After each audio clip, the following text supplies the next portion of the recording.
नमस्कार, रुक करेंगे बुलेटिन की ओर, जिसमें बात होगी अहमदाबाद की, जहां धोलका नगर पालिका में 80वें स्वतंत्रता दिवस पर समारोह आयोजित हुआ। साथ ही बात होगी दाहोद की, जहां दाहोद उप जेल में 80वें स्वतंत्रता दिवस पर ध्वजारोहण कार्यक्रम आयोजित किया गया। ऐसी तमाम खबरों पर विस्तार से डालेंगे नजर। धोलका नगर पालिका में 15 अगस्त को 80वें स्वतंत्रता दिवस पर समारोह आयोजित हुआ। अध्यक्ष अनामिका बेन भट्ट ने तिरंगा फहराया। इस दौरान उपाध्यक्ष जयबेन ठाकुर, अनिल भाई वाघेला, मुख्य अधिकारी प्रार्थना बेन राठौर, पार्षद, कर्मचारी, फायर ब्रिगेड कर्मी और एनसीसी कैडेट मौजूद रहे। समारोह में बारिश के दौरान उत्कृष्ट कार्य करने वाले फायर ब्रिगेड कर्मियों, नगर पालिका कर्मचारियों, सामाजिक संगठनों, 108 इमरजेंसी सर्विस टीम और लायंस क्लब के हेतलबेन बारोदिया, किरीट भाई चौहान को सम्मानित किया गया। अहमदाबाद जिले में शिक्षा में प्रथम स्थान पाने वाले BP Dawda Saraswati high school और रथ यात्रा में उत्कृष्ट प्रदर्शन करने वाले बच्चों को भी सम्मान मिला। समस्त नागरिकोने આજના આ સ્વતંત્રતા દિવસની ખૂબ ખૂબ શુભેચ્છાઓ। હું આજના આ પ્રસંગે તમામ સ્વતંત્ર સેનાનીઓ અને તમામ શહીદોને નમન કરું છું અને વંદન કરું છું। સાથે સાથ આપણે આજે ભારે વરસાદની પરિસ્થિતિમાંથી બહાર આવ્યા છે એ માટે ધોળકા શહેરના તમામ નાગરિકોના સાથ અને સહકાર માટે તેમનો ખરા દિલથી આભાર વ્યક્ત કરું છું। ધોળકા શહેરની તમામ જનતાને અપીલ કરું છું કે આવીને આવી જ રીતે તમે નગરપાલિકાની સાથે રહીને કામ કરશો તો આપણે આપણા શહેરને હજુ ઘણું બધું આગળ વધારી શકીશું। અને આજના આ ખાસ પ્રસંગે હું મારી તમામ નગરપાલિકા સ્ટાફ, તમામ નગરપાલિકાની ટીમ, તમામ કાઉન્સિલરો અને આ આપણી પરિસ્થિતિમાં જેમણે પણ મારો સાથ અને સહકાર આપ્યો છે એ તમામનો ખરા દિલથી આભાર વ્યક્ત કરું છું। ફરીથી તમામનો ખૂબ ખૂબ આભાર। અને આ ભારે વરસાદની પરિસ્થિતિમાં જે પણ દુર્ઘટનાગ્રસ્ત પરિવારો છે અને જે પણ મૃતકો છે એમને હું શ્રદ્ધાંજલિ અર્પું છું। અને અસ્તુ, ભારત માતા की। अहमदाबाद से सीनियर संवाददाता यूनुस मंसूरी की रिपोर्ट। भरतपुर जिले के बंद बरेठा बांध में लगातार पानी की आवक को देखते हुए विधायक रितु बनावत ने एक गेट करीब 1 फुट खोलकर पानी की निकासी शुरू कराई। जिला कलेक्टर कमल चौधरी ने नदी और निचले इलाकों में रहने वाले ग्रामीणों से सतर्क रहने और बहाव क्षेत्र में नहीं जाने की अपील की। गेट खोलने के दौरान भूरा भगत जी, विजय भान, सरपंच जी और सहायक अभियंता दशरथ सिंह सहित अधिकारी, जनप्रतिनिधि मौजूद रहे। प्रशासन बांध की स्थिति पर लगातार नजर रख रहा है और पानी की आवक बढ़ने पर निकासी बढ़ाई जा सकती है। भरतपुर से सीनियर संवाददाता देवेंद्र की रिपोर्ट। दाहोद उप जेल में 80वें स्वतंत्रता दिवस पर ध्वजारोहण कार्यक्रम आयोजित किया गया। जेल अधिकारियों, कर्मचारियों और कैदियों ने राष्ट्रीय ध्वज को सलामी देकर देश की एकता, अखंडता और प्रगति के प्रति प्रतिबद्धता जताई। इस अवसर पर उत्कृष्ट कार्य करने वाले जेल कर्मचारी और अच्छे व्यवहार वाले कैदियों को प्रमाण पत्र देकर सम्मानित किया गया। बचपन की यादें खेल उत्सव में प्रथम, द्वितीय और तृतीय स्थान पाने वाले कैदियों को भी प्रमाण पत्र दिए गए। कार्यक्रम में देशभक्ति, अनुशासन और सकारात्मक जीवन मूल्यों का संदेश दिया गया। दाहोद से सीनियर संवाददाता विशाल संगोर की रिपोर्ट।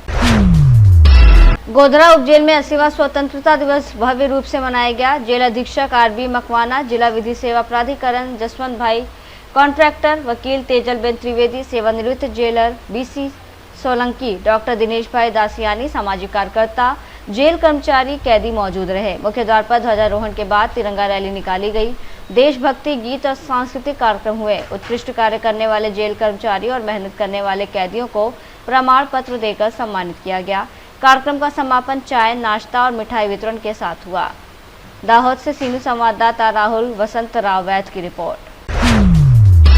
धूले पब्लिक वर्क्स डिपार्टमेंट में 15 अगस्त पर एग्जीक्यूटिव इंजीनियर विनोद भदाने ने ध्वजारोहण किया। इस दौरान executive engineer R Patil, deputy executive engineer Dharmendra Jalte, deputy engineer SD Patil, deputy engineer Nitin Pawar सहित सभी विभाग प्रमुख मौजूद रहे। कार्यक्रम में उत्कृष्ट कार्य करने वाले इंजीनियर्स और कर्मचारियों को प्रमाण पत्र देकर सम्मानित किया गया। धूले से सीनियर संवाददाता अनिल सिसोदे की रिपोर्ट। धूले में 80वें स्वतंत्रता दिवस पर जिला कलेक्टर कार्यालय में मुख्य ध्वजारोहण समारोह हुआ। पालक मंत्री जय कुमार रावल ने बताया कि पुण्य श्लोक अहिल्या देवी होलकर शेतकरी कर्ज मुक्ति योजना के पहले चरण में 9020 किसानों के खातों में 89,74,51,955 रुपए जमा किए गए हैं। समारोह में सांसद डॉक्टर शोभा ताई बच्चा, विधायक मंजुल ताई गावित, राघवेंद्र पाटिल, विधायक अनूप अग्रवाल, महापौर माया देवी परदेशी, उप महापौर ज्योत्सना पाटिल, जिला कलेक्टर भाग्यश्री विस्पुते, बाबा साहेब बेलदार, पुलिस अधीक्षक विशाल आनंद, मनपा आयुक्त नितिन कपड़ीस संदीप पाटिल, शरद पवार, पूर्व केंद्रीय राज्य मंत्री डॉक्टर सुभाष भामरे सहित अधिकारी नागरिक मौजूद रहे। जय कुमार रावल ने बताया कि खरीफ सीजन में 31,928 किसानों को 448 करोड़ रुपए का फसल ऋण दिया गया है। सिलवाड़े जामफल कनोली सिंचाई परियोजना का करीब 80% काम पूरा हो चुका है। उन्होंने जल संरक्षण और जिले के विकास पर भी जोर दिया। धूले से सीनियर संवाददाता अनिल सिसोदे की रिपोर्ट। डोंबिवली पूर्व के नेहरू मैदान में कबड्डी खिलाड़ियों के लिए वर्ष भर अभ्यास और खेल सुविधाओं का लोकार्पण किया गया। शनिवार 15 अगस्त को छत्रपति शिवाजी महाराज क्रीड़ा मंडल के 91वें वर्धापन दिवस और वेदर शेड उद्घाटन समारोह का आयोजन हुआ। कार्यक्रम भाजपा प्रदेश अध्यक्ष और डोंबिवली विधायक रविंद्र चौहान की उपस्थिति में हुआ। इस अवसर पर नंदू परब, प्रिया जोशी, मितेश पेंकर, रंजना पेंकर, डॉक्टर रवीना महात्रे, खुशबू चौधरी, दीपेश महात्रे, रवि सिंह ठाकुर, जितेंद्र भोईर, हृदयनाथ भोईर सहित क्रीड़ा मंडल के पदाधिकारी मौजूद रहे। पहल का उद्देश्य खिलाड़ियों को बेहतर सुविधाएं उपलब्ध कराना और खेल प्रतिभाओं को प्रोत्साहित करना है। छत्रपती शिवाजी महाराज क्रीडा मंडळ गेले 51 वर्ष कबड्डी या खेळाची खेळाडू निर्माण करण्यासाठी सातत्याने काम करणारं असं हे मंडळ आहे। या महानगरपालिकेमध्ये गेली वर्षानुवर्ष अनेक असे खेळाडू हे तयार झाले। त्यांची एक फार मोठी यादी आहे आणि या सर्व गोष्टी लक्षात घेता कबड्डी खेळायला आता नव्याने चांगले दिवस आलेत हेही आपणा सर्वांना माहिती आहे। प्रो कबड्डीमुळे या खेळाबद्दल एक वेगळं आकर्षण युवकांमध्ये मोठ्या प्रमाणामध्ये आणि युवतींमध्ये मोठ्या प्रमाणामध्ये आपल्याला पाहायला मिळतं। आणि या सगळ्या गोष्टी पूर्वी मातीच्या खेळामध्ये मातीच्या मैदान असायची, परंतु आता मॅटवरती सुद्धा हा कबड्डी खेळ हा मोठ्या प्रमाणात सुरू झालेला आहे। त्यामुळे पावसामध्ये मोठ्या प्रमाणामध्ये प्रॅक्टिस जी आपल्याला सहजपणे करता येते। अनेक असे संघ आहेत की जे त्या संघांना बंदिस्त असं पटांगण आहे आणि त्यामुळे त्यांच्या खेळाडूंना सरावासाठी चांगली संधी मिळत असते।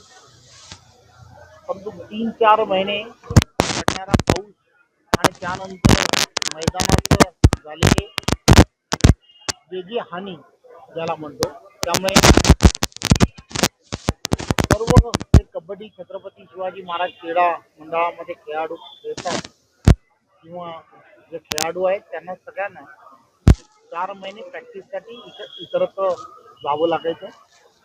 त्यामुळे वारंवार हे सांगण्याचा प्रयत्न करायचा की यासाठी काहीतरी करणं हे अत्यंत गरजेचं आहे। आणि म्हणून या भागामध्ये असणाऱ्या या मैदानामध्ये एक अशी व्यवस्था उभी करणं खेळाडूंसाठी फार गरजेचं होतं। आणि इथे असणारे सर्व स्थानिक नगरसेवक, कल्याण डोंबिवली महानगरपालिका या सगळ्यांची चर्चा करून मग एक बंदिस्त सभागृह जे आहे की ज्यामध्ये आता अतिशय चांगल्या पद्धतीने खेळाडू जे आहेत ते प्रॅक्टिस करू शकतील। भविष्यात मॅटवरचं प्रॅक्टिस जे आहे ते सुद्धा या ठिकाणी करणं हे सुरू होईल। रात्रीच्या वेळेला प्रॅक्टिस करत असताना विद्युत व्यवस्था असणं हे सुद्धा अत्यंत गरजेचं आहे। अनेक हौशी खेळाडू जे आहेत ते नोकरीनिमित्त मुंबईच्या दिशेने जात असतात, त्यामुळे त्यांना प्रॅक्टिससाठी लागणारा जो कालावधी आहे तो रात्रीचा वेळच असतो। आणि मग अशा सगळ्यांना सोय उपलब्ध व्हावी यासाठी या बंदिस्त अशा या संकुलाचं निर्माण झालेलं आहे। त्यामुळे सर्व खेळाडूंनी या संपूर्ण क्रीडांगणाचा जास्तीत जास्त वापर करून डोंबिवलीचं नाव हे कबड्डी क्षेत्रामध्ये पूर्वीही अतिशय मोठं होतं। अनेक खेळाडूंनी मुंबई असेल, महाराष्ट्र असेल या सगळ्या संघांमध्ये नेतृत्व केलं.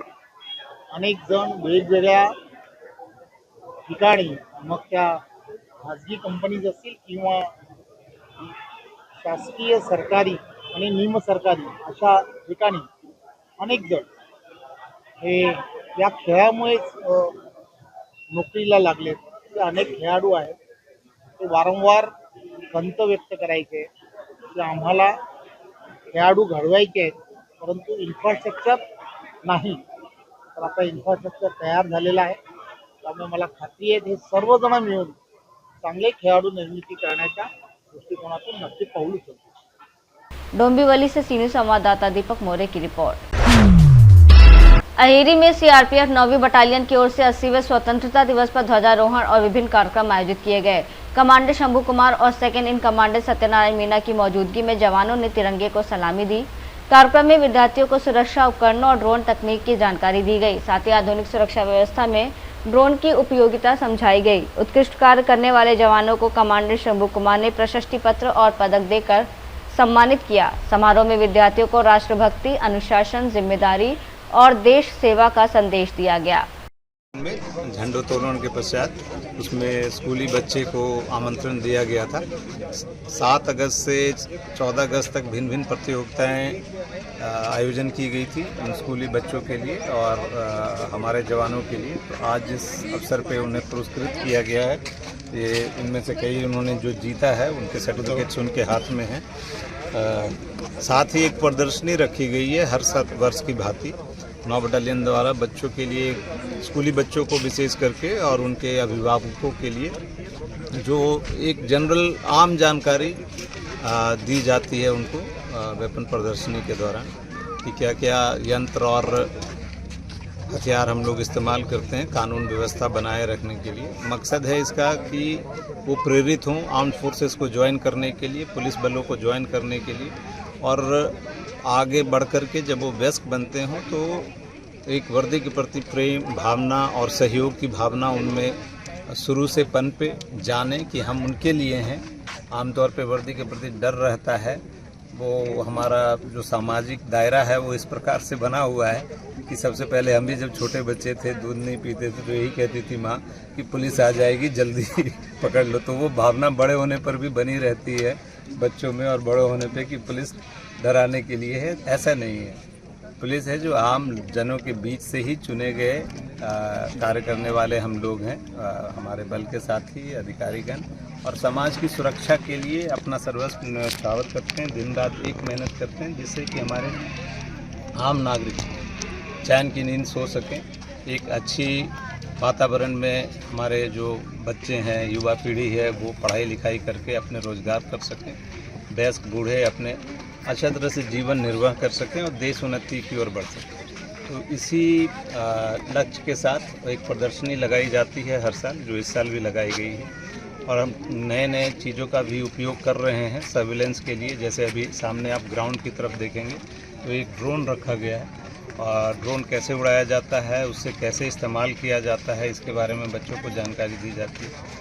और मकसद यही है कि हम एक उनको प्रेरित कर सकें। आने वाले दिनों में वो बल के में ज्वाइन करने के लिए उत्सुक हैं तो वो अपने आप की तैयारी करें। ये देखिए पीछे ड्रोन उड़ाया जा रहा है